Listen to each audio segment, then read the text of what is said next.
August of 1992, the body of a woman was found near Blythe, California, just off Interstate 10. She had been strangled and left in the desert. Years later, long-haul truck driver Keith Hunter Jesperson confessed to the killing. Jesperson, responsible for at least 8 murders across 6 states, became known as the Happy Face Killer after signing confessions to the media and on bathroom walls with a crude smiley face. But despite a conviction, this victim has remained nameless. Jesperson only offered one detail. He claimed her name was Claudia. For decades, her case stalled. There was no missing person report that matched her description, no fingerprints in any database. Although law enforcement secured a murder conviction against Jesperson 14 years ago, the unresolved question has always remained, who was she before she crossed his path? Investigators estimate Claudia was a white woman, 25 to 35 years old, about 5'7", with brown or possibly dyed blonde hair.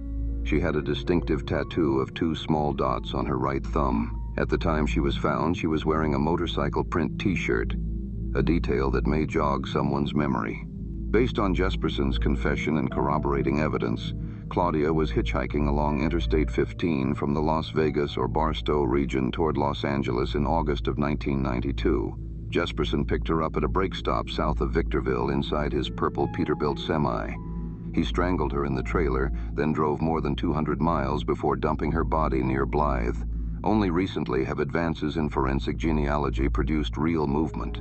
Using DNA extracted from the victim, investigators were able to identify her biological father, a man from Cameron County, Texas, who is now deceased.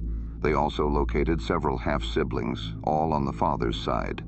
They had no knowledge that their father had another child, and no information that could explain who her mother might be. Genealogists now believe her maternal relatives likely come from Louisiana or southeast Texas.